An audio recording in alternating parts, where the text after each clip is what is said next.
Bismillahirrahmanirrahim. Before we actually start the lecture, I'm sure many of you guys were here for our last series of classes, and as well as some familiar faces with previous lectures.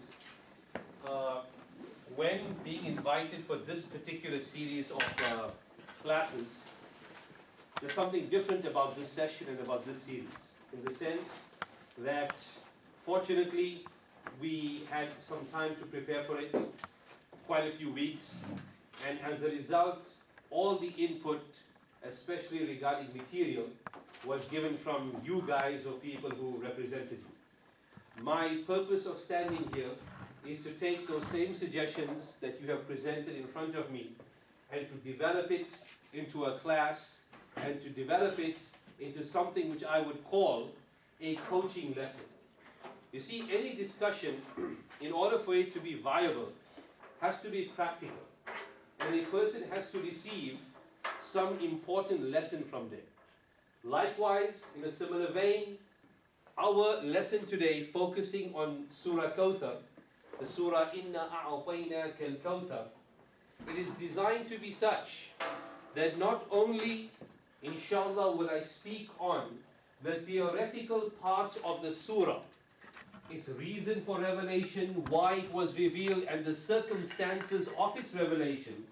Not only, inshallah, will I speak about the well of Kawthar itself, and what is the description of that well, and what is the significance of that well in the life of a believer, but rather I hope to also touch on, or to strongly emphasize, rather than touch, to strongly emphasize certain practical lessons that we can personally gain from Surah Kawthar, and how Allah subhanahu wa ta'ala addresses Rasulullah sallallahu alaihi wasallam inside that surah in order to console him from a calamity and a situation which befell him. Bismillahirrahmanirrahim. A'udhu billahi minash shaitanir rajim. Bismillahirrahmanirrahim. Inna a'ataynaka al-Kawthar fasalli li rabbika wanhar. My respected friends, dear classroom, Rasulullah sallallahu alaihi wasallam, the messenger of Islam, like many of us, he was living and born and grew up in a very male-dominated and male-oriented society.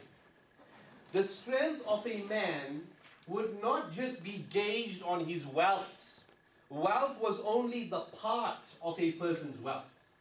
But a major portion or a major part of your prosperity was gauged in your sons and your lineage. That how many male offspring you would leave behind. That is how wealthy you would be.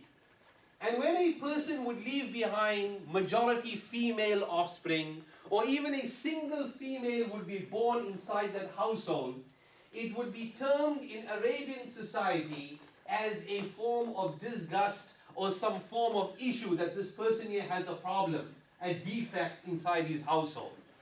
As a result, Allah subhanahu wa ta'ala even addresses the situation, addressing the Arab communities by telling them, وَإِذَا الْمَوْءُودَةُ سُئِلَتْ, that what will happen, you people, on the day of Qiyamah, when that girl, that baby girl that was buried alive, would ask you and question you, question the father, question the society, بِأَيِّ ذَنْبٍ قُتِلَتْ, that for which sin was I buried alive? This is in reference to a predominant Arab custom that was in vogue at that time. It was very common, in fact, extremely acceptable and commendable, that if a household had to give birth to a female, they would bury that female alive. And they would have particular methods of burying that female alive. One method that they would employ was that they would actually take the expectant female to the hole that they had dug to bury that child. And she would conceive her baby right on the edge of that hole. If it was a male, well, the mother and child would be brought back. And if it was a female, they would bury that child immediately, not giving the mother a chance to bond with that baby so that she does not have any psychological or permanent scars. Now this was how they were thinking. This was their sick mentality at that particular time. Another way that they used to bury the child alive was that they would allow the female to conceive, to give birth, to conceive and to give birth at the home. And that conception, of course, nobody knows at the time of that conception whether it's going to be a male or female.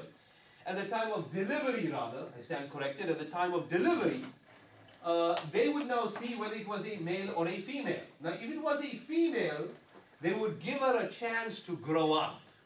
And should she be a pretty young girl and a good suitor would come her way that would bring money and wealth to the family and pay a good dowry, and she was a looker, she was a stunner, in their eyes 10 out of 10, unknowing that everybody is a 10 out of 10 in their way, but in their minds that if she was a 10 out of 10, that they would keep her, reserve her in this hope that her presence and her growing up would bring some wealth to the family.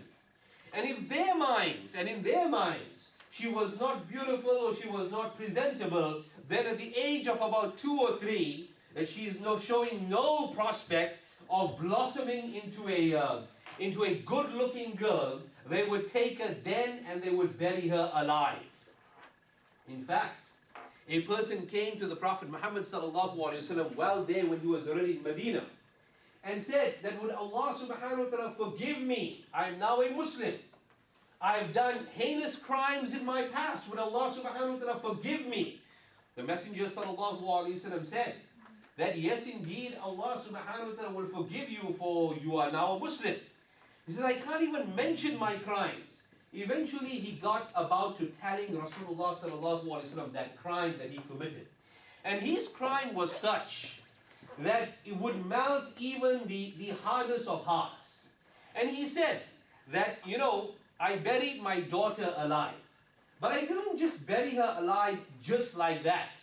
My wife was expecting. Previously, I buried other daughters from her that were born as female alive. This time, when she was expectant, I was out on a journey somewhere. And she did not want me to be around at the time of delivery. For if it was a daughter, I would have done like the rest, buried her straight away. So I was out on that journey, and journeys in those days, months, a person was out of the house. She gave birth whilst I was away. It was a girl. And she took this baby, left it at her sister's house a long distance away. When I came back, I was informed that the child was stillborn, and I didn't even think anything about it. And I knew around about the same time, her sister was expectant of a child, and what became of that child up to today, I don't know. That my child was now given over to the care of her sister. And this sister, along with his brother-in-law and sister-in-law to him, would come by to our house every once in a while, bringing that infant. Little did I know that that was my baby. I thought this was my niece. This was my niece. The niece grew up, and the niece became the apple of my eye. She reminded me of all the daughters that I had buried before. He does not know even at this point in time that this is actually his daughter. When the child reached the age of approximately 5 to 6, somebody spilled the beans and said that this child is not your niece. This child is your daughter. Culture got hold of me. Ego got hold of me. And I took that child to the desert under the pretense that we are going out for a game. And I dug that hole under the pretense that I'm telling her that we are playing a game. And I'm going to put you inside here and I'm going to go away, but it's only a game. If it gets dark, it's only a game. I put her inside there, I threw the dirt on top of her, and that was the last I saw of her. Her screams still ring in my ears right now. I did this in a state of ignorance. Would Allah subhanahu wa ta'ala forgive me? Rasulullah sallallahu alaihi wasallam of course told him, like every other criminal that perpetrated their crimes in ignorance, that Allah subhanahu wa ta'ala will forgive you. But this is just to show us the society that Rasulullah sallallahu alaihi wasallam grew up in and was dominant at that time, and even in many parts of the world remains dominant today in its various forms. Now in that society, Rasulullah sallallahu alaihi wasallam has no sons, he has only daughters. And in the 8th year, or approximately the 8th year of the Hijrah, through his wife, and in some people say through his slave girl Maria Qibtiyya radiallahu anha, our concept of a slave woman is not the Western concept of slavery at all. In Islam, if a person has a slave woman, she is like a wife. She is termed as the Ummul Walad, the mother of the child of that person. The status is like the status of a wife. Rasulullah sallallahu alaihi wasallam received Maria Qibtiyya radiallahu anha as a gift. He in fact received 2 gifts, 2 female slaves from the Muqawqis of Egypt, one being Maria and the other one being Sirin radiallahu anhuma. He, according to most reports, married Maria in some ways. The nikah was done, and through her received Ibrahim radiallahu anh, his only son, to live past infancy up to the age of what we would term as toddlership or toddlerhood, where you could walk around, sit on an animal, be balanced on an animal, and the father used to visit him. By the way, when he was an infant, as was Arab custom at that time, that they should not keep their children with them. Even Rasulullah sallallahu alaihi wasallam as an infant was given over to Halima Sa'diya radiallahu anha, who was from the Hawazin tribe. The Hawazin tribe used to occupy the rural areas outside Mecca, and once a year, especially in the spring, they would come to the city of Mecca. Infants that were born that year, they would take these infants away, suckle them, and nurture them till the age of 2 or 3. The purpose of that was dual. Purpose number 1, so that they could learn the pure, pristine Arab culture and dialect from the people in the rural areas, rather than having their culture polluted, living in the city areas where it's a free-for-all. Traders come, travelers come, and it is a cosmopolitan sort of environment, whereas the rural areas had no such issue with, being not being a metropolis, being a rural area. The culture was more in its pristine form.